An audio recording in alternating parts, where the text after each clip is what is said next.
What is going on? Welcome back to Jiu-Jitsu Outlet. I'm sitting down with the founder of BJJ Globetrotters, Mr. Christian Graugart. What is up, man? Thanks for coming on the Hey, show. Paul. Oh, with pleasure. Sorry it took me like a year to book this, but here we are. Well, you're a busy guy. You're planning big camps. I know you've got your Camp 100 that you guys have been planning. And dude, I wish I could go to it. It looks like a pretty amazing party. But I went to your Leuven camp back a couple years ago, man, and it was an experience I still talk about to this day. I Mm. love what Globetrotters does. And I'm really excited to get into talking about Globetrotters and kind of what it's done for you as a person and what that journey has been like.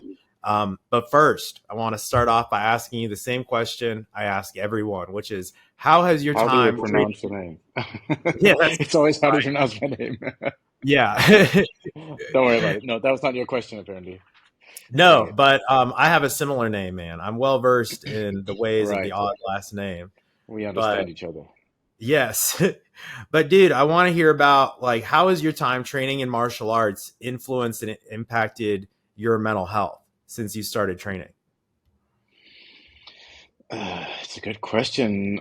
Uh, I don't think I ever, I mean, it's a privilege to say, but I don't think I ever had any mental health issues whatsoever in all of my life. So it could have influenced it. I don't know, but uh, it's just it feels nice, you know. Maybe I would have been different if I hadn't trained all my life, but hard to say. I feel like that is almost a testament, though, of the martial arts to show almost like what a powerful preventative medicine it is. Because if you talk to most people these days, it seems like everyone has something going on with them. Yeah, good question. I mean, it's hard to say if that has made a difference or not, but at least you know it always feels nice. I've been training since I was like 6 years old, so I don't know anything different, no, in a sense. But it could also be, you know, there's absolutely no correlation whatsoever for me, and it's like you know, have you ever seen that with the how many kids drown in a pool versus how many movies Nicolas Cage has made, and it's like perfect correlation. So could be the same thing. Yeah, exactly. There's a lot of mystery written there. But Yeah. dude, I want to ask about Globetrotters. Like, what has that been like since you started Globetrotters? How do you feel? I guess let's start with this. Globetrotters is like almost an international secret society of sorts because you have to know about jujitsu to first know about Globetrotters, and Globetrotters is Yeah. almost like it's almost like a sub niche within the jujitsu hemisphere, if that makes sense. And I just love to ask, like, how did you build a community like that? Was it intentional, or did it just kind of happen as a result of you doing what you do? No, it was never intentional. It just kind of, yeah, and even today, I don't really know what I'm doing. It's just kind of random what happens, you know. We had a lot of people come visit our academy in Copenhagen, and they brought more and more friends, and that turned into kind of training camps, and then it just this snowball has just been rolling like that for 12 years, and there is no plan. There's never been a plan, but but I think I've also maybe always been good at building communities in a sense. Before Globetrotters, I did like a martial arts website for like a community kind of early social media platform for martial arts in Denmark. That was really big. And I think at the height we had a forum. We had a forum with like 1,000 posts a day, which is this is a country of 5 million people. Not many people were training jiu-jitsu 25 years ago when we started that, and it was kind of a yeah, kind of like a social media for martial arts, like locally in there, and then I built my jiu-jitsu clubs, martial arts clubs in Copenhagen, and with a lot of focus on building kind of community and groups and just social stuff, you know, just do things that are fun, and martial arts is usually just the excuse for it for me. So I just like to do fun things. So maybe I'm maybe I've been doing more of this than others. I don't know, and that just kind of funnels out into Globetrotters today. Um, but yeah, it's been a wild ride, and it's still really fun, I said coming up on 100 camps now. That's kind of wild to think about. What happened that made you want to start doing these camps? What was the first inkling that made you feel like, man, I got to really do this thing? Well, it was pretty much like a random thing that just happened on its own. I've been going on this round the world trip and invited a lot of people to come visit, and way too many people came to visit me. So I thought, why don't you all come in the same week? It's a little bit easier instead of me being a tour guide every single week of the year. A bunch of people came. It was super fun, and then they were like, "Hey, you should come back." And then they came back with more friends, and we looked around. It's like we should call this a camp or something. So that's basically how it happened. But I would say also before that, with the martial arts website I did, we actually did like something extremely similar. We did like at the top of northern part of northern tip of Denmark. We did some summer camps every year for like 3 or 4 years. But this was not only jiu-jitsu, but kind of all martial arts came together for a weekend, and yeah, basically the recipe never changed. It's just been doing stuff like that for a while now. So I think the first one we did was 2003, so or four. So it's actually 20 years of doing martial arts camps. Man, that's amazing. I feel like a Sorry. lot of people, when they want to start a business, they overthink the business to death. Yeah. And with you, it seems like it just kind of, you couldn't help but do it because it was something that people really needed. I feel like that's what, like a lot of times if you're trying super hard with a business, maybe it's because you're selling something people don't actually need. Yeah. Yeah. You can say maybe I didn't even start thinking about it yet because I don't really have a plan for it. I just kind of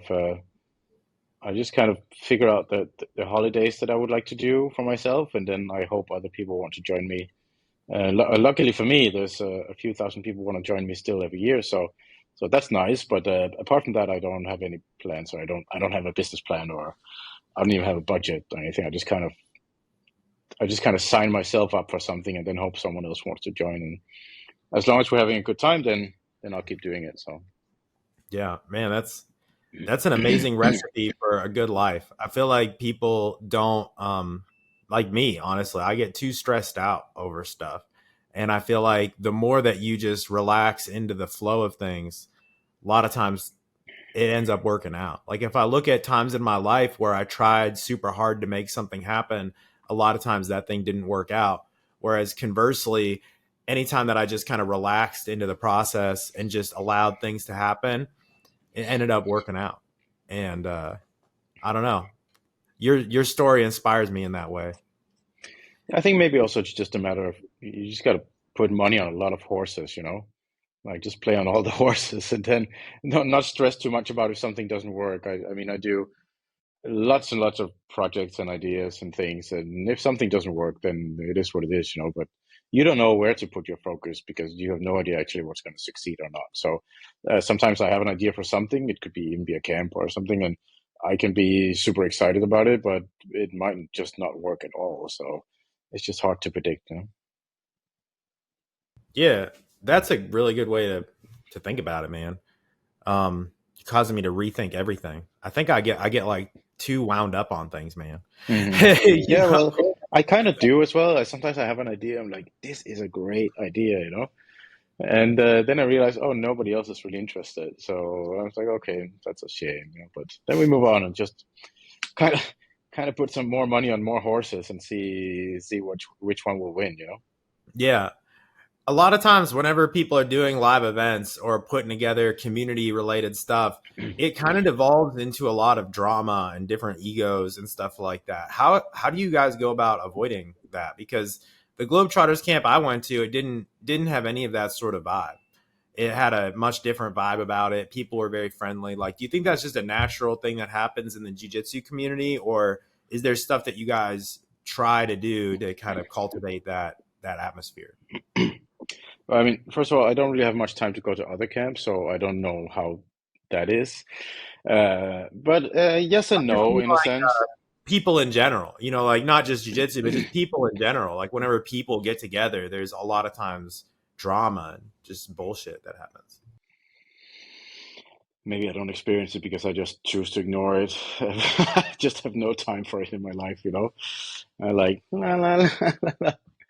No time for it. So also jiu-jitsu, drama, politics, like no time for it. I don't want to waste my time in my life on it. So, but I mean, yes and no. We don't really do much, but also we do quite a lot for the. Of course, it's a matter of first of all attracting the right people in a sense, you know. So I guess the moment all the material we kind of put out, all video, pictures, everything we do has a certain vibe to it, and it attracts certain people, you know. That makes a huge difference, obviously, because obviously if you go check our website, it doesn't look like we take jiu-jitsu super seriously, and already there you are attracting a certain crowd, you know. And not that we don't train hard. We I mean, the training at the camp is pretty tough, you know. It's like it's really hard, really good training and super high level. We had a few recent camps with like, I think I counted like 50 black belts at the mat at the same time at the open mat in one camp. And it's level is high, but that doesn't mean it's like it's not a dog eat dog environment at the open mats at all. And there's no like I've never myself experienced a single situation, dramatic situation on the mats or even off the mats in 100 camps. Not one. Never any like ego or bad vibes at the open mats. Basically, like I don't remember anything at all. So could have happened, but I don't remember. But obviously, I think first of all, attracting the right crowd in a sense. So I think we kind of attract a crowd that doesn't take things too seriously, and even more important, don't take themselves too seriously. That's usually where there are issues if people take themselves too seriously. So maybe we just first of all we kind of filter them out already. Um, if you watch like our documentary or stuff, and you're like a super hardcore uh, person who takes yourself super seriously, maybe that's not for you. You're not going to sign up. I also I like to I think these things are kind of important, but I also make a lot of maybe very stupid jokes online sometimes that can filter out people. In a sense, I'd like to I fire some customers before they even sign up. You know, let's say I did this April Fool's joke with the rainbow belts, and basically the internet basically went into a full meltdown, and I think they were about to burn down the Amazon on in my name because people just went absolutely nuts over it.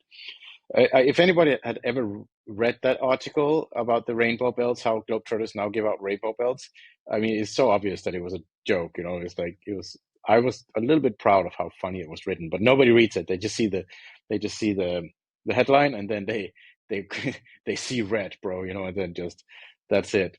And I think if already there, we kind of filter out a lot of people just by anyone who's easily triggered about silly stuff like that, they don't show up at the camps. I'm not saying they're not nice people, but I think that also helps a lot in the vibe that we create. That so it's kind of on purpose that I like to piss people off in a nice way, in with a smile in a sense, you know. But I got like hate mail from these this joke about the rainbow belts, for instance, you know, like stuff like this, and I'm like, great, and I'm never gonna see you at a camp, so that's perfect for me. And also Yeah, whenever, that's silly. well, yeah, but it's interesting in a sense, you know. Like some people are so triggered by things without them even, you know, taking 5 seconds to look at the next kind of paragraph and see that, oh, this is an April Fool's joke, or wait, it's April 1st. They gotta go be really mad first. But that's actually good because it works really well for us as a filter of who we attract. And also kind of, you know, at the camps, the vibe is already always kind of, the culture is created from the top, you know.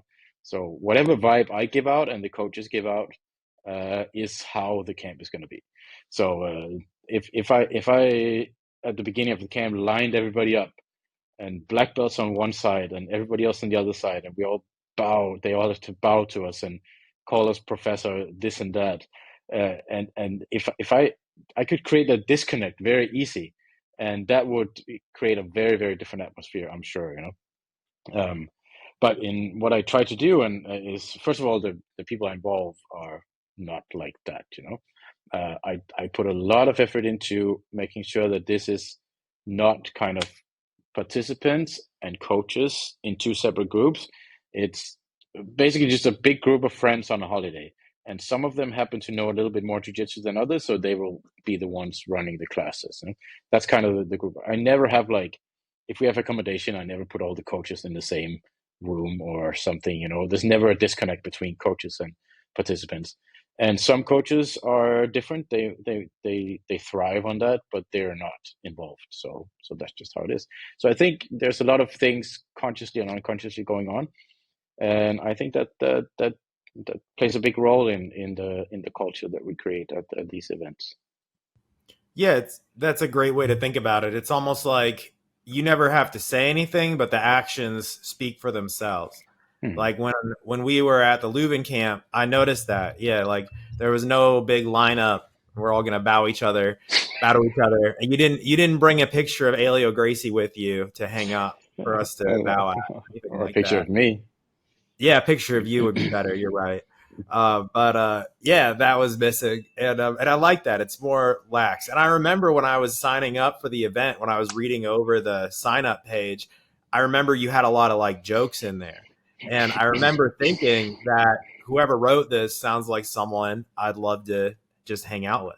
It just seems like a cool jujitsu person, right?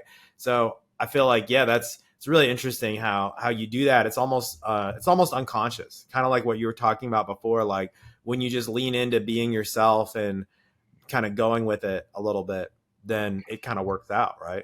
If you were to try to be someone that you weren't, then you would attract the wrong people. Yeah, absolutely. And it's, as I said, the culture comes from the top, and I, whether I want it or not, I am kind of the top. But even though I don't put anyone on a pedestal at the camps. We don't have any like any big no big face on the poster of some this celebrity is here. It's I also purposely invite like a lot of coaches at some of the big camps. We got like 35 or 40 coaches, so we can kind of drown in each other's company a little bit. Nobody's like, oh, that guy is here, he's on the mats now, look at him, now he's doing his sweep or whatever. It would be super awkward to be there, to be honest, because again, this is just my holiday with friends, and it's obviously, it's also a personality thing. I'm kind of quite extroverted, and I see anyone who walks through the door is a potential next best friend. So why would I want to sit around at a little special table for black belts only? It's like, it's kind of weird. So I think that plays in a big part of how the culture is at these events, and also obviously all the coaches who are there are kind of fit that bill in one way or the other. So it would be I it would be extremely easy for me to create a different atmosphere, inviting Yeah. other people, lining people up. Excuse me, it's actually Professor Christian, like all these things. Call me, oh shit, now we randomly run into me in the line at the supermarket at the camp. Are you also going to call me Professor now, or how is that?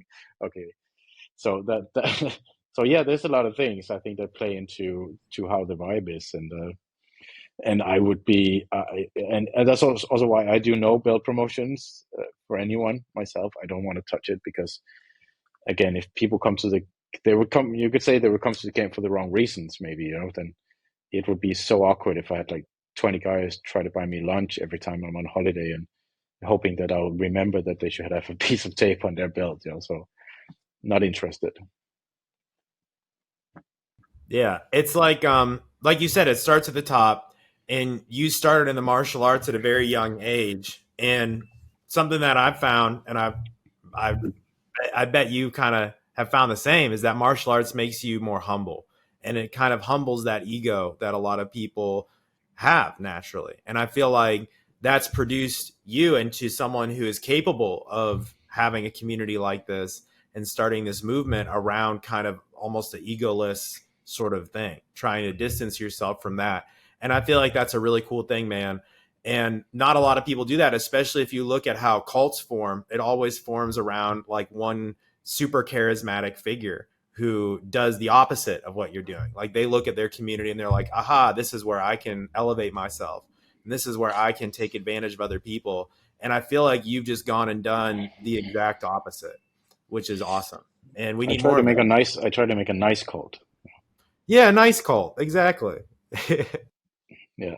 Yeah, yeah, I think so. I think there is a lot of there has been and there still is, I guess,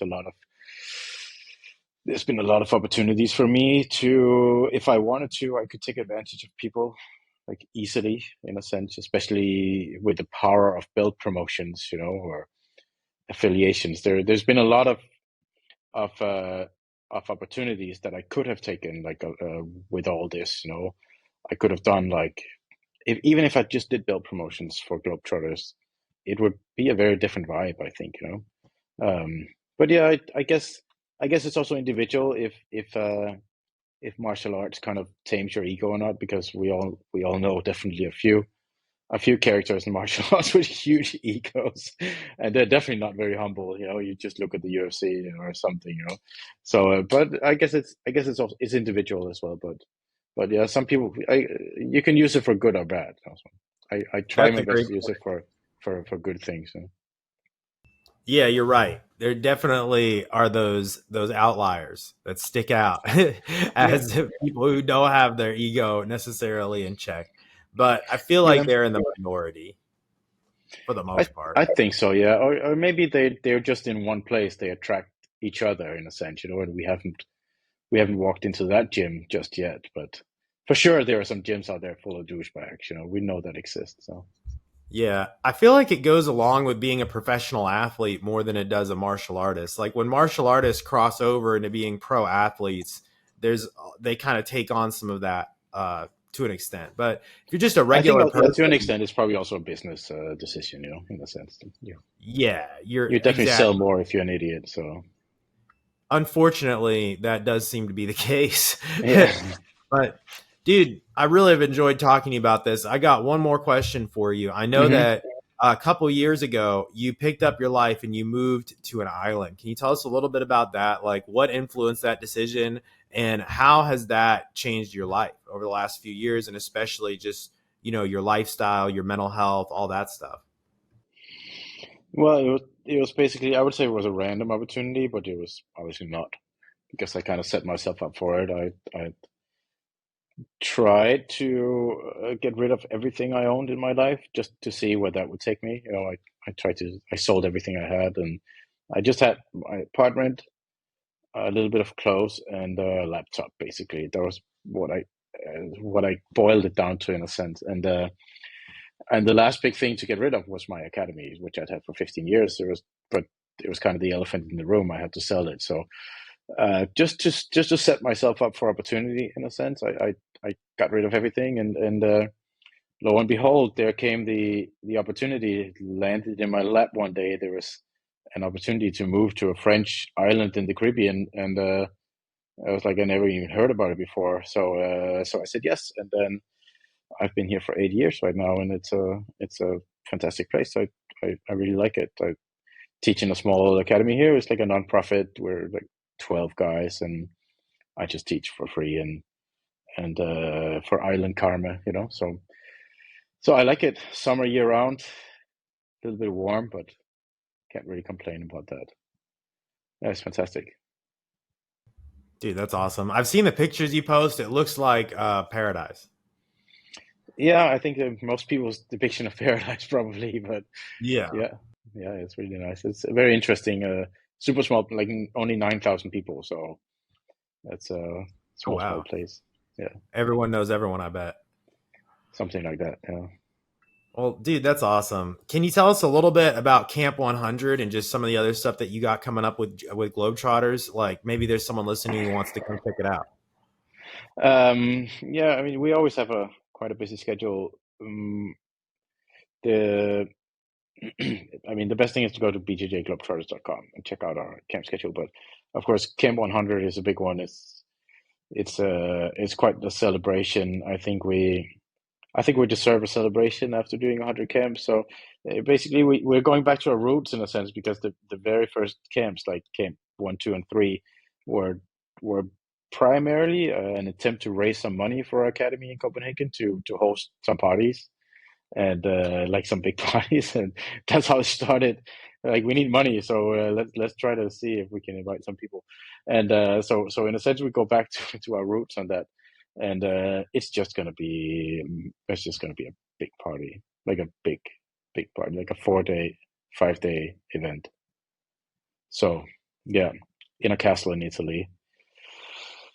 Yeah, it's one of probably the stupidest idea I ever had, but it's also going to be fun. I was there's never going to be an opportunity in my life again to host something like this. So we have 120 people right now, and I think we've got like 7 or 8 spots left because they just opened some. We sold out. It sold out in a few hours, but then since then they've renovated some more apartments, so we got room for a few more people, and yeah, it's kind of silly, but it's like I'm gonna have a bouncy castle inside of a real castle. That kind of that level of silly. That's what we spent the money on. So yeah, little bit of I love that. jiu-jitsu as well, I think, but I'm not gonna get involved in that. Just give me Uh, one camp. Just give me one camp without jiu-jitsu. So oh man, that sounds yeah, like fun, yep. dude. That doesn't sound stupid at all. That sounds like a good time. Silly is maybe the word. English is not my first language. But you guys deserve it. You deserve a big celebration because you've I had a think lot of so. success. That's I'm awesome. probably not gonna be around for Camp 200. So Well, dude, thank you so much for coming on the show. And oh, with if you're pleasure. listening to this and you want to check it out, go check out bjjglobetrotters.com. I'll put the link down below. Christian, I appreciate you, man.